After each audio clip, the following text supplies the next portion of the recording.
Welcome to the Market Mindset. We are the hub for news, results, and CEO interviews focusing the junior commodities sector. We provide market analysis and perspective that will help position you for solid returns. If that sounds like something you're interested in, you can help support us by liking this video, subscribing to our channel, and clicking the notification bell. For more info, you can visit our website. All links are in the description below. Now let's get into today's video.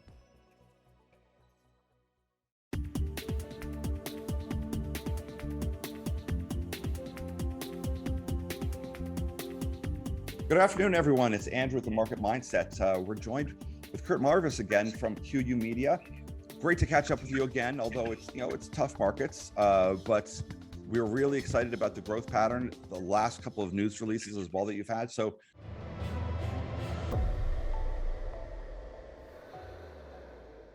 we wanted to catch up, see what's happening, and talk about some of these milestones. Great, good to see you again, Andrew. Great to see you. So yes, some big news releases. I mean, whenever anyone's looking at milestones, it's always nice to look at revenue. That's the thing. And as you know, I'm in a lot of mining and we do a lot of junior stuff. There's no revenue. So when you see something like up 488% on your quarterly revenue from year to year, that's enormous. That's pretty outstanding. Yeah, well, look, my joke is we'll be an overnight success in 10 years. You know, we've been toiling away at this for a long time. This didn't happen instantaneously. But what did happen is that once we figured it out, it really did take off. Yeah. And so it took us quite a while to get the rocket pushed out onto the launch pad. But once we figured that out and had it ready, it was a rocket, and it continues to be a rocket.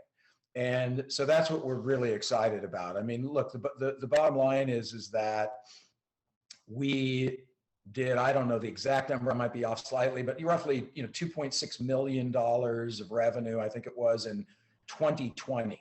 We did over 13 million in 2021.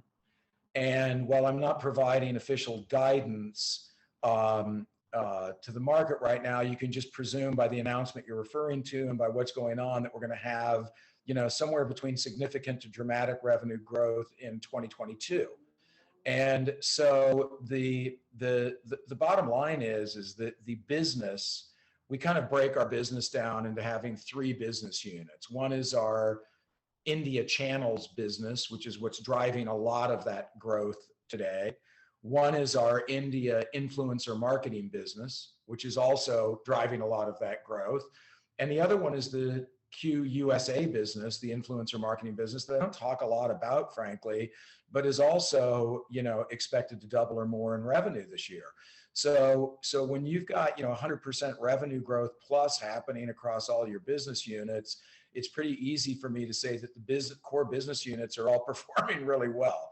And so that's really what's driving the foundation of everything that we're doing as a company right now. And unfortunately, you're getting punished by an entire market that's going down. I mean, we are involved in lots of different sectors, and literally everything is getting torn apart, depending on degree. So it's tough because our message is always, listen, if you believe in the project, you bought it at some point at whatever price, you liked management, you believed in them, and they start hitting their metrics, they start hitting milestones. If it drops in price, it doesn't matter. It's just like the stock price shouldn't be reflective all that much if the team's doing their job.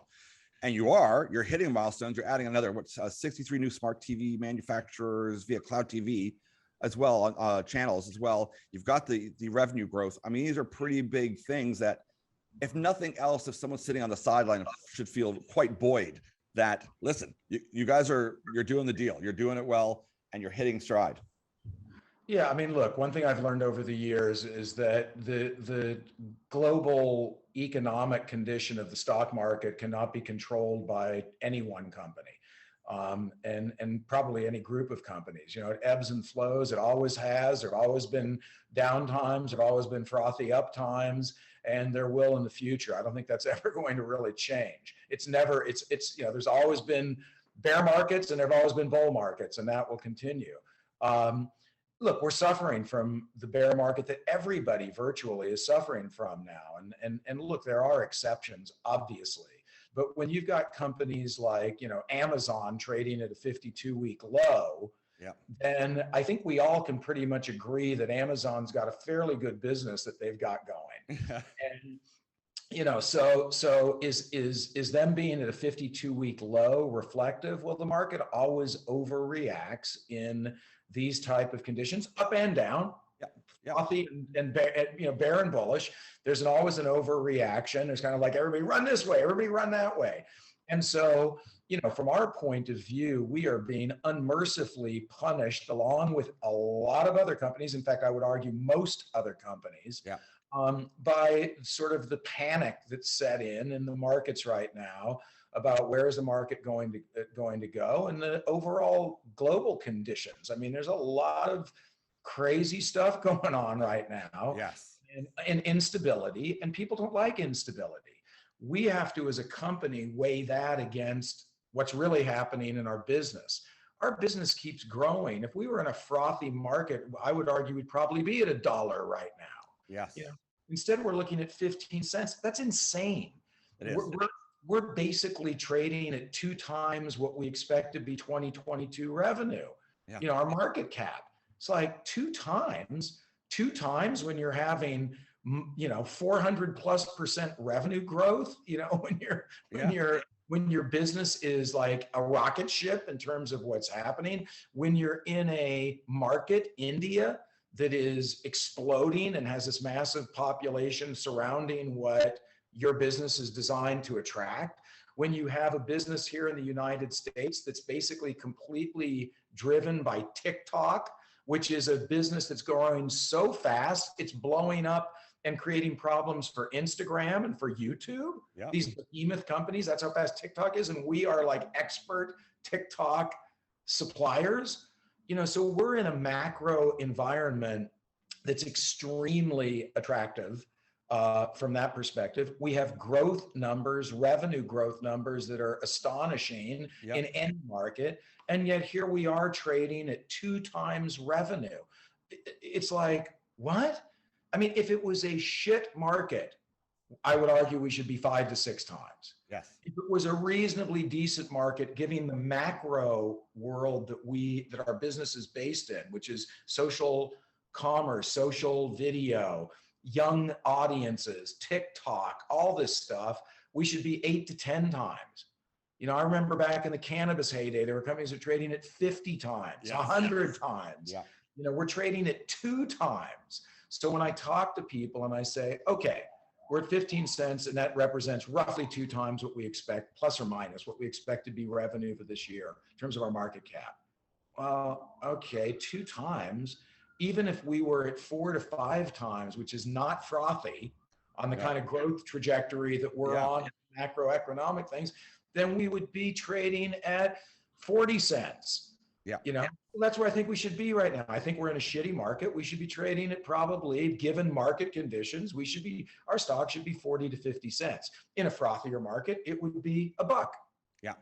So we're just undervalued, and I have to wake up every morning, look at it, say, whatever, keep talking to investors, keep doing what we're doing. And the bottom line is if our business keeps growing and we keep executing, then the stock price will eventually follow.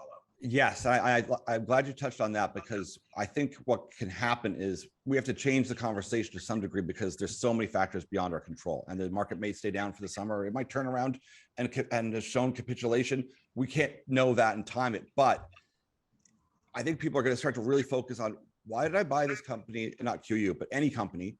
And do they have revenue? Are they growing? They'll have to really think, why did I buy this? And then look to go, what's the growth trajectory? What's the opportunity?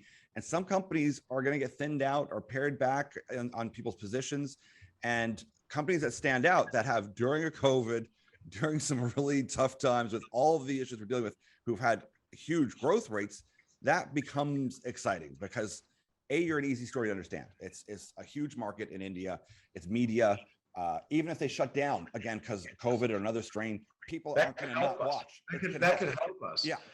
I mean, entertainment, media, that stuff, social media, it's always flourished in recessionary climates. Yes. So, I'm not hoping for a recessionary climate. Trust me, that's the last thing I'm hoping for. Yeah. However, that could actually have a disproportionate positive effect on the growth of our business, ironically. Yes, yes.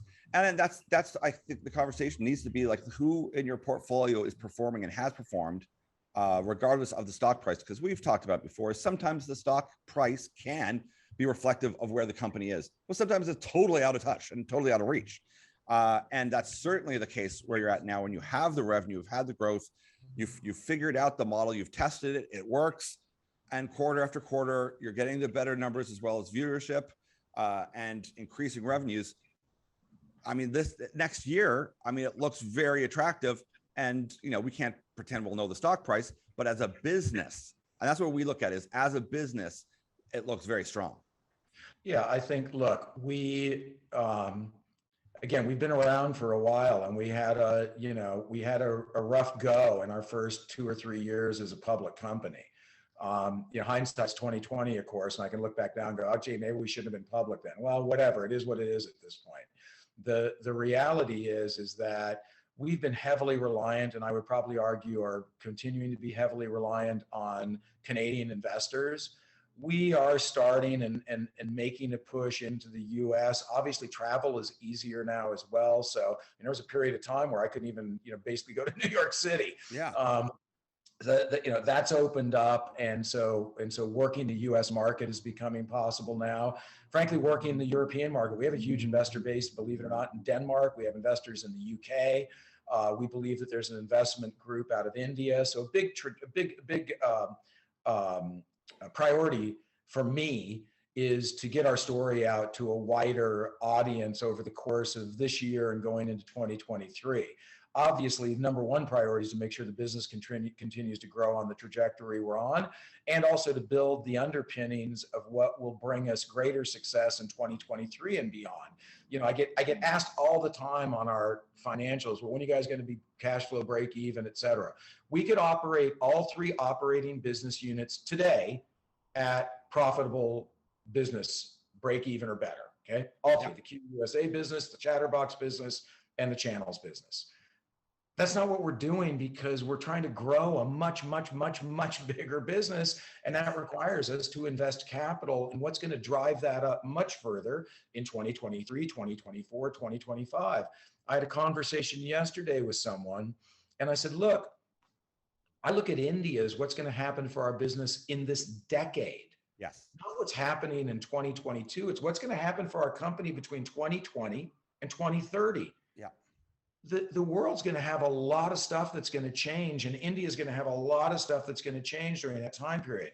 How do we leverage our foundation, which we call it our loudspeaker, or whatever, our bullhorn, that by the end of this year we'll reach 200 million people a month, 200 million people a month with Q content and Q messaging.